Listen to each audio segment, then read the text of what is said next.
और उत्तर प्रदेश वालों का तो डबल दुर्भाग्य है। सेंटर में भी पढ़े लिखे नहीं है और स्टेट में भी पढ़े लिखे नहीं है, तो लुच्चे लफंगे मवाली इनको माला पहनाकर मंत्री बना दिया गया है। ये देश का दुर्भाग्य। अनपढ़ों की सरकार चल रही है ये। इनसे अगर सवाल करो रोजगार से करो, या फिर बोलो कि शिक्षा सही नहीं है, हॉस्पिटैलिटी सही नहीं है, ये अनपढ़ लोग जो है डायरेक्ट झुंझुना देंगे अजान का, मंदिर का, मस्जिद का, कांवड़ यात्रा का, और आम जनता उसमें भी बहल जाती है, फुसल जाती है। ये फुसला लेंगे और बाद में फिर जब कुछ लोग बोलेंगे कि अब पढ़े लिखे कितने ही हैं, तैयारी करने वाले कितने हैं, 3, 4, 5 करोड़, 10 करोड़, 20 करोड़, बाकी सबको तो क्या ही बात करना, सबको तो धर्म बचाना है। कोई अपना मुस्लिम धर्म बचा रहा है, कोई हिंदू धर्म बचा रहा है। नहीं, ये सब निष्ठा की पराकाष्ठा पहुंच गए हैं। और इनसे रोजगार की बात करो या शिक्षा की बात करो, ये घटिया लोग जो सत्ता में पहुंच गए हैं, अनपढ़ गंवार लोग देश को बर्बाद करने पे तुले हैं। एसएससी परीक्षा को लेकर बड़ा बवाल चल रहा है और इस पर जहां देखें बड़ा हलचल चल रही है।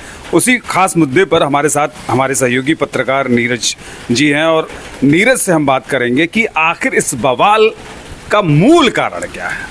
मूल कारण है सरकार, अनपढ़ सरकार मैं कहूँगा, क्योंकि ये अनपढ़ सरकार जो है ना, ये सही तरीके से एजुकेशन पे बात नहीं करने वाली। मोदी जी कहते हैं कि हमें क्या है, हम तो झोला उठाकर चले जाएंगे। भाई साहब, आपको झोला उठाने के लिए नहीं बोला गया है। आप जो है ना, एक लोकतंत्र देश में आप चुन कर आए हैं। जब देश विपत्ति में होगी तो आपको आगे आना है कि हमें ऐसा प्रधानमंत्री, भगौड़ा प्रधानमंत्री नहीं चाहिए कि भाग जाए। और जिस तरीके से एसएससी में धांधली हुई है, सबूत पे सबूत दिया जा रहा है। टीचर अविनय शर्मा सर हो, चाहे नीतू मैम हो, चाहे जो टीचर हो, सब कह रहे हैं कि एसएससी में धांधली हुई है। ये चीज़ें हैं, पारदर्शी तरीके से एसएससी का जो सिलेक्शन कमेटी है उसको सही कीजिए, सारी चीज़ें सही कीजिए। लेकिन कोई नहीं सुनने वाला। और जितने एसएससी के फेज 13 का जो एग्ज़ाम हुआ उसमें तो बड़ी अनियमितताएं देखी गई। जिस तरीके से एसएससी में सेकंड हैंड लैपटॉप खरीदे गए, इसमें ये भी कहा गया कि जिस ब्लैक लिस्ट कंपनी को आपने ही ब्लैक लिस्टेड किया है और उसी को आप टेंडर दे रहे हैं। बताइए, इससे बड़ा दुर्भाग्य क्या होगा देश का कि कंपनी जो है ब्लैक लिस्टेड एडुकेटिव, आप टीसीएस से हटाकर उसको दे रहे हैं टेंडर, और वो एग्जाम करा रही है। जो खुद चोट्टा है वो चोरकटाई कराना सिखाएगा ही ना, और जो अनपढ़ है वो तो अनपढ़ाई करेगा। अब हमारे देश की दुर्भाग्य और उत्तर प्रदेश वालों का तो डबल दुर्भाग्य है। सेंटर में भी पढ़े लिखे नहीं है और स्टेट में भी पढ़े लिखे नहीं है। तो जिस तरीके से एसएससी में धांधली हुई है, सरकार को इस पर ध्यान देना चाहिए। और ये धांधली आज से नहीं हो रही है, करीब करीब 2013 से ये हो रहा है। लेकिन अब जिस तरीके से जितने टीचर थे, आप ये समझिए कि इस देश का दुर्भाग्य कितना है कि जो टीचर देश के लोगों को, देश के नागरिकों को नौकरी दिलवा रहे हैं, अधिकारी बनवा रहे हैं, सीजीएल में सिलेक्शन दिलवा रहे हैं, सरकारी नौकरियां दे रहे हैं, उनको उठा के जेल में डाल दिया गया। और लुच्चे लफंगे मवाली इनको माला पहनाकर मंत्री बना दिया गया है। ये देश का दुर्भाग्य ही है। देखिए, अभी इसे आपने कहा कि इससे पहले दुर्भाग्य है कि 55,000 बच्चे जो बेचारे, जी 55,000 बच्चों का जो है एग्जाम नहीं हो पाया सही से। क्यों? क्योंकि लैपटॉप और माउस सही से काम नहीं कर रहे थे। उस पर एसएससी की तरफ से जब टीचर बात करने जाते हैं तो क्या बयान आता है कि केवल 55,000 तो हैं। अविनय शर्मा ने जब बात किया, अविनय शर्मा सर ने, तो कहा गया कि केवल 75,000 तो हैं, 55,000 तो हैं। इससे मतलब 55,000 लोगों को सरकार की नज़र में कोई कुछ है ही नहीं। एसएससी को कौन रेगुलेट कर रहा है? सरकार। तो सरकार की जिम्मेदारी बनती है ना कि सही तरीके से काम करवाए। लेकिन हमारी सरकार, हमारे उत्तर प्रदेश या किसी भी जगह ले लीजिए, सारे नेता अनपढ़ तो हैं। जो बड़े पढ़े लिखे नेता हैं उनको किसी ना किसी तरीके से बेवकूफ़ बना दिया गया है। और हमारी जनता, भाई जनता तो अपना मस्त राशन को लेकर।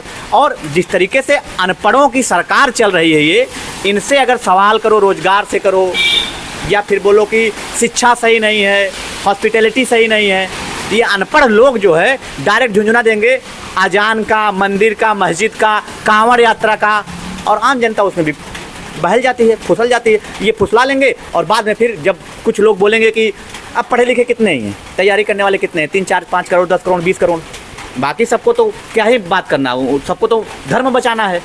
कोई अपना मुस्लिम धर्म बचा रहा है, कोई हिंदू धर्म बचा रहा है। नहीं, ये सवाल जब एसएससी के चेयरपर्सन से पूछा गया तो क्या जवाब दिया? उनका जवाब एकदम बेतुका जवाब था। जिस तरीके से अविनय शर्मा सर ने बताया कि ये जो जवाब है उनका कि गलत क्वेश्चन अगर आ रहे हैं, तो अविनय शर्मा सर ने कहा कि आप वसूली कर रहे हैं, गलत क्वेश्चन हो रहे हैं तो बच्चों पे इस पर इम्पैक्ट पड़ेगा, 100 रुपये आप हर क्वेश्चन के लिए ले रहे हैं। तो उन्होंने कहा कि मेरे खाते में नहीं आता, इससे सरकार का सड़क बनती है सरकार की। मतलब ये हुआ कि सरकार को अगर सड़क बनवाना है तो एग्जाम में क्वेश्चन गलत दे दो। इतनी बेशर्मी किसके पास होगी? इतनी बेशर्मी, ये इतने बेशर्म लोग हैं कि इनको कुछ भी मोह माया नहीं है, डर है। मतलब आप क्या ही बोलें इनको, ये एकदम मतलब एकदम निष्ठा की पराकाष्ठा पहुंच गए हैं। और इनसे रोजगार की बात करो या शिक्षा की बात करो, ये घटिया लोग जो सत्ता में पहुंच गए हैं, अनपढ़ गंवार लोग देश को बर्बाद करने पे तुले हैं।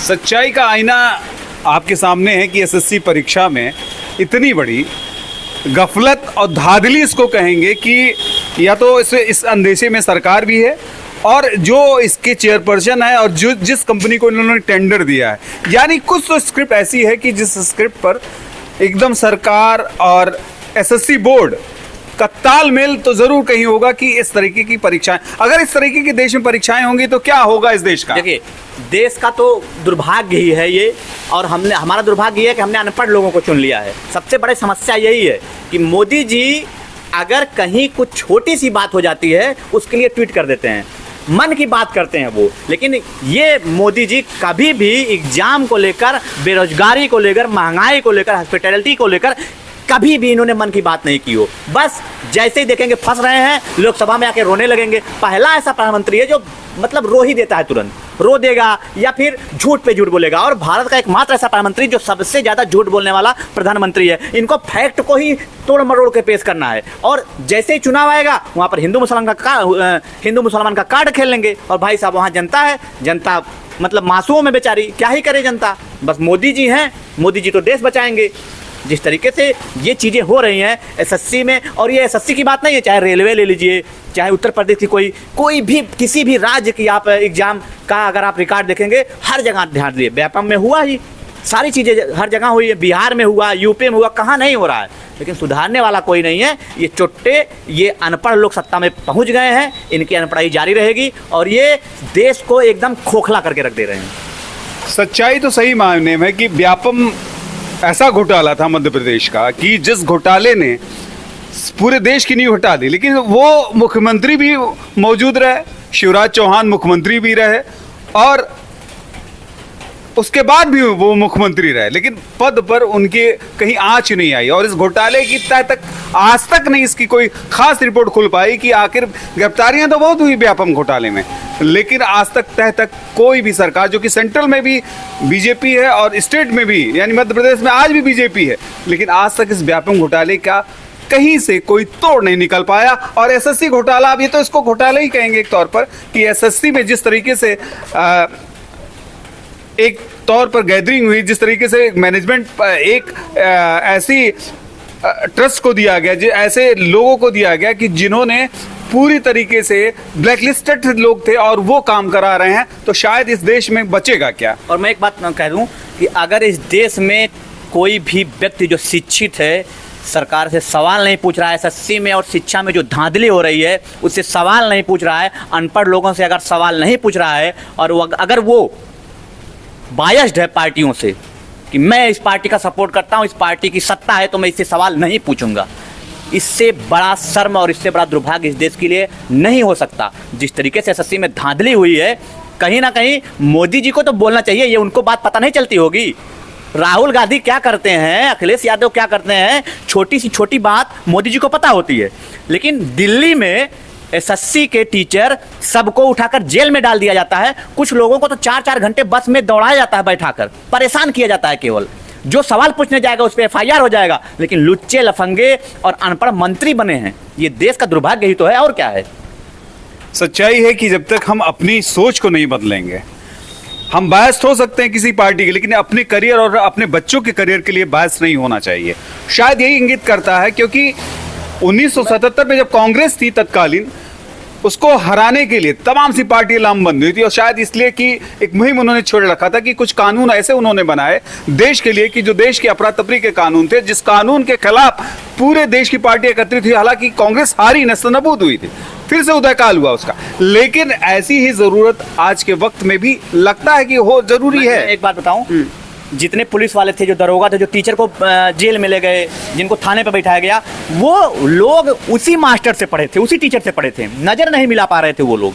और क्या करें, वो ऊपर से आदेश आया था, फरमान है जारी कि भाई अब नीतू मैम जब थाने में गई तो उन्होंने बताया कि जितने भी दरोगा थे सब उन्हीं के स्टूडेंट थे, और वो अपनी नज़र नहीं मिला रहे थे, उनसे नज़र नहीं मिला पा रहे थे। और उन्होंने ये भी कहा कि वो अपना काम कर रहे थे, मुझे उनसे कोई शिकायत नहीं है, लेकिन वो जो आदेश है ऊपर उसका तो पालन करेंगे ही। लेकिन जिस तरीके से सिस्टम भ्रष्ट हो गया है, आप कहीं भी मेडिकल में आप देख लीजिए, पुलिस में देख लीजिए, अभी एनसीईआरटी का किसका डाटा था कि जिसमें सबसे टॉप भ्रष्ट संस्थान का नाम है, जिसमें पुलिस है, शिक्षा विभाग है, एजुकेशन विभाग, हॉस्पिटैलिटी स्वास्थ्य विभाग है।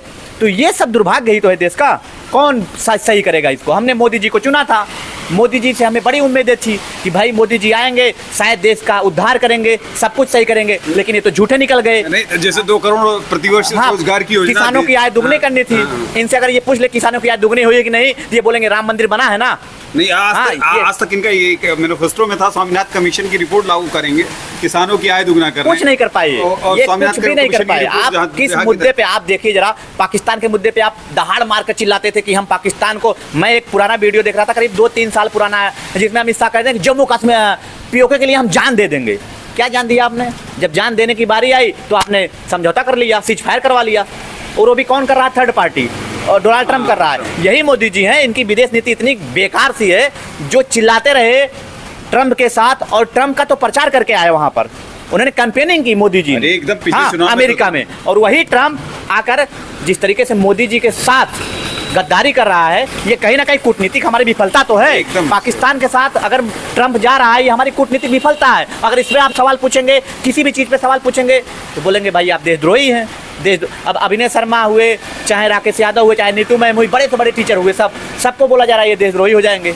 कुछ दिन में अगर कोई पार्टी आ गई उसमें उनके साथ आंदोलन करने, तो बोलेंगे तो पार्टी बेस्ड जो धरना दे रहे हैं, फिर उनको हटा दिया जाएगा लाठीचार्ज करके। लाठीचार्ज किया भी गया। तो इस देश की सबसे बड़ी समस्या ये है कि जब हमने अनपढ़ों को चुना है, जब पढ़े लिखों को नहीं चुना हम लोगों ने, तो ये लोग स्वास्थ्य की, रोजगार की, एसएससी, एजुकेशन, सबकी ये बात नहीं करने वाले। सच्चाई भी यही है कि अगर विचारों से उन्मुख नहीं होंगे, अगर सही सारा मायने इसमें देखा जाएगा कि आदमी की ज़रूरत स्वास्थ्य, शिक्षा और रोजगार है, लेकिन इसी से सरकार भागेगी, तो शायद इस देश का विकास कितना होगा, संभवतः आप ही देख लेंगे और हम सब भी देख लेंगे कि अगला वक्त क्या होगा।